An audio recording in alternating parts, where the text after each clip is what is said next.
Dulu di era Soeharto, ketika kita masih surplus minyak, produksi dan konsumsi lebih besar produksi. Kita menjadi pengekspor minyak.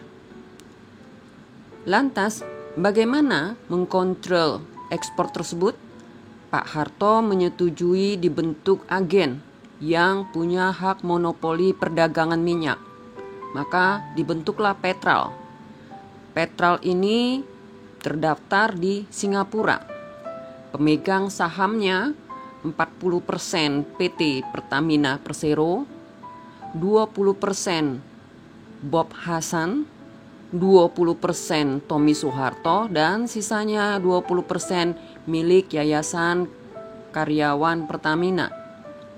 Namun, di balik Petral ada operator yang bertindak sebagai trader, yaitu Grup Bimantara, di mana pemiliknya adalah Bambang Trihatmojo Putra Soeharto. Namun, pengelolaannya dipegang oleh Rosana Barak.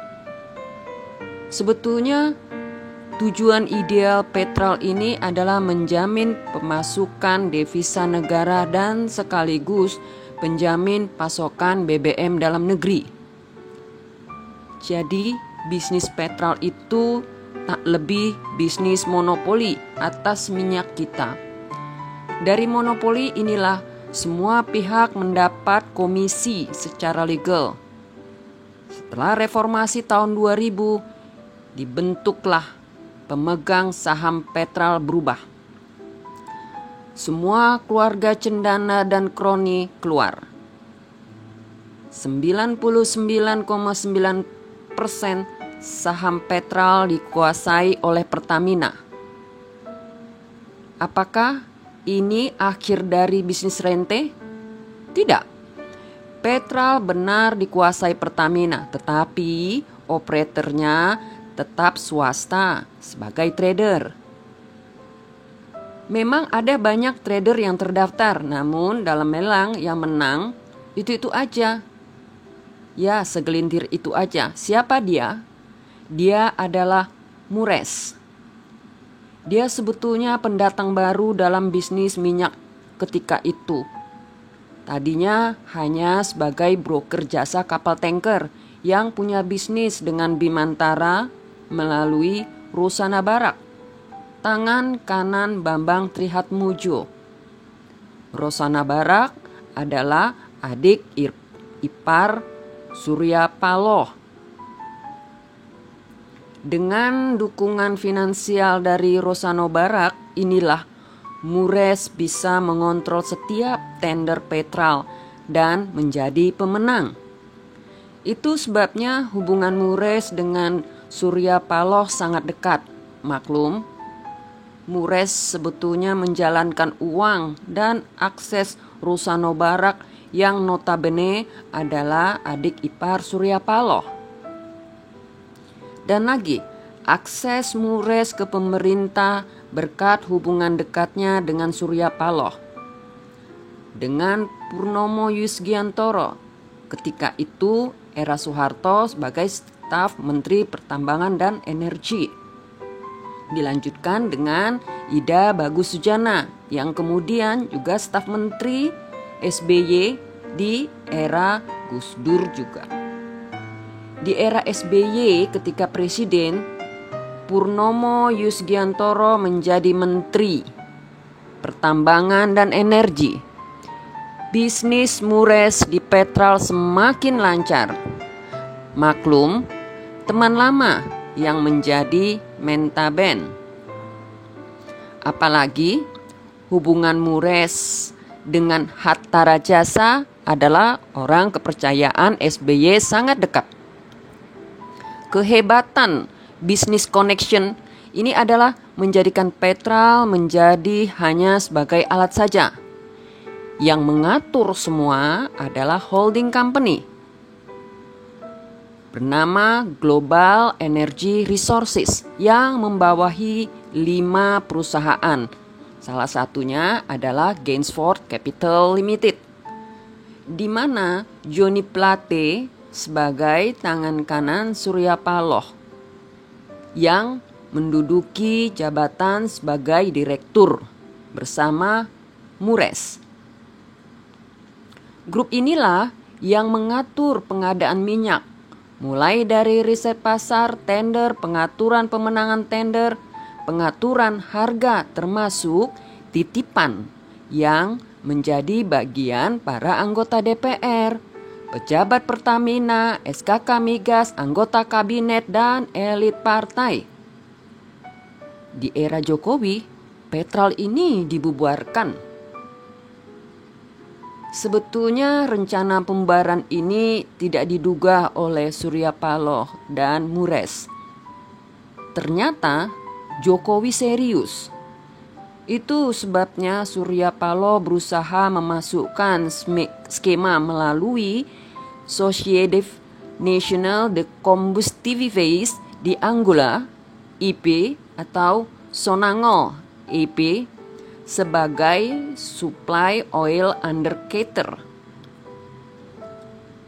di mana bos Sonangol EP bernama Sampe ya, adalah pengusaha asal Tiongkok, sahabat Surya Paloh sejak lama.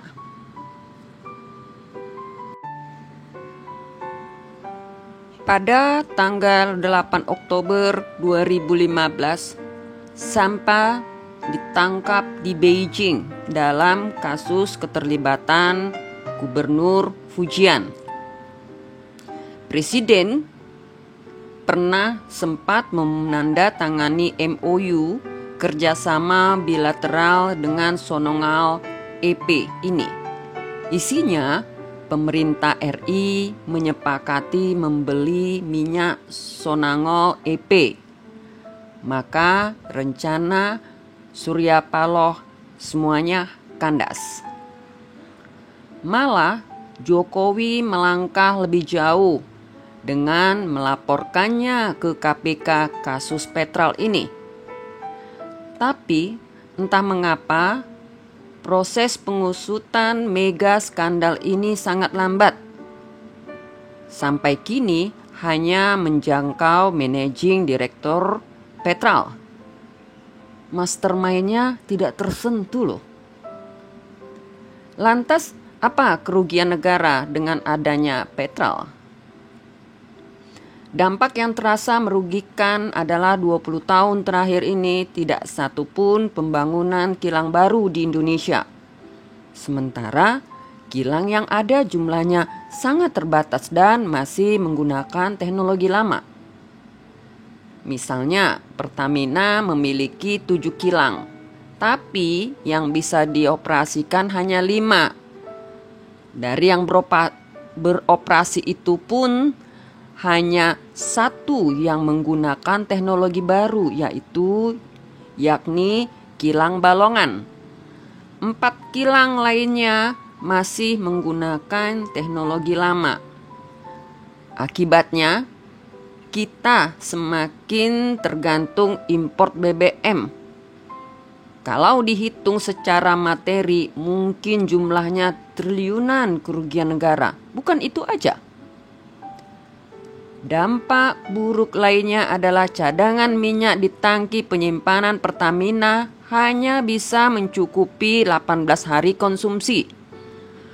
Padahal 10 tahun yang lalu masih bisa 30 hari. Inventory days yang pendek ini membuka peluang bagi trader untuk bisa menekan Pertamina untuk membeli dengan harga yang mereka mau. Karena BBM akan langka. Dampaknya bisa chaos ekonomi. Ini sejenis mind corruption yang di-create secara sengaja oleh pelaku white collar crime. Karena sebagian besar terlaksana berkat aturan yang dibuat oleh pemerintah dan DPR dan operasinya menggunakan perusahaan cangkang yang tidak mudah melacak perpindahan uangnya dan transaksinya.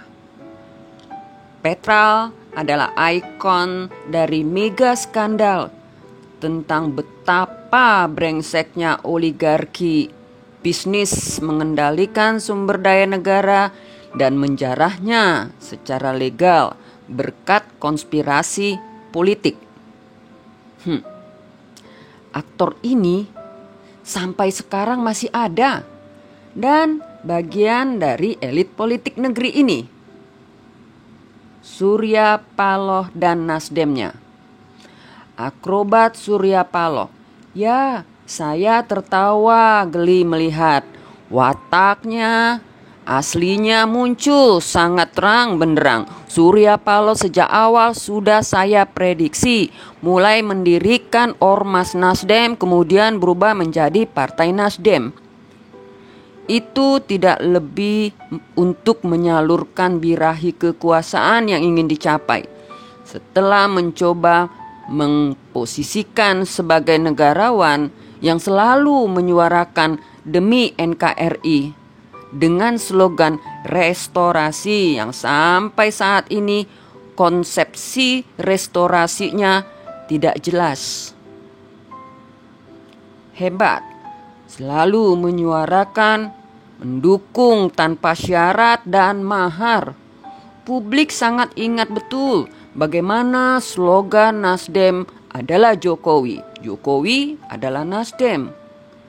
Dan slogan ini cukup ampuh mendongkrak perolehan pileg Nasdem pada pemilu 2019 lalu.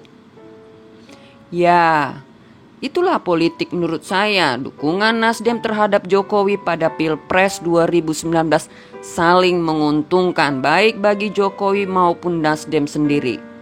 Namun sekali lagi, itu adalah politik. Tampaknya Surya Paloh tidak mencapai target yang diharapkannya dan atau kecewa dengan Presiden Jokowi dalam penyusunan Kabinet Indonesia Maju, meskipun Nasdem mendapat 3 menteri. Sebaiknya Surya Paloh bermain cantik dan elegan. Maaf, jangan kampungan.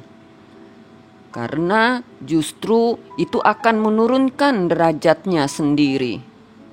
Di saat publik terperanjat oleh kelakuan DKI 1 karena jajarannya membuat perencanaan anggaran belanja DKI 2020 yang ugal-ugalan akibat tidak logik, justru diundang pada pembukaan Kongres Nasdem. Dengan dalih apapun, publik menertawakan Nasdem yang mencoba meyakinkan publik sebagai partai modern, demokratis dan profesional. Justru di dalam Kongres Nasdem kemarin menelanjangi diri sendiri, bukan sebagai partai rakyat tetapi partai elit. Surya Paloh adalah Nasdem dan Nasdem adalah Surya Paloh.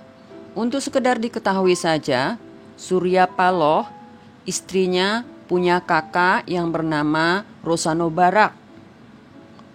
Surya Paloh dan Rosano berbisnis di perminyakan yang ngeling dengan Bambang Triatmojo. Mereka punya job bermain di luar negeri. Rosano Barak sendiri adalah second man Bambang Triatmojo. Dia sebagai operator kerajaan bisnis Bimantara.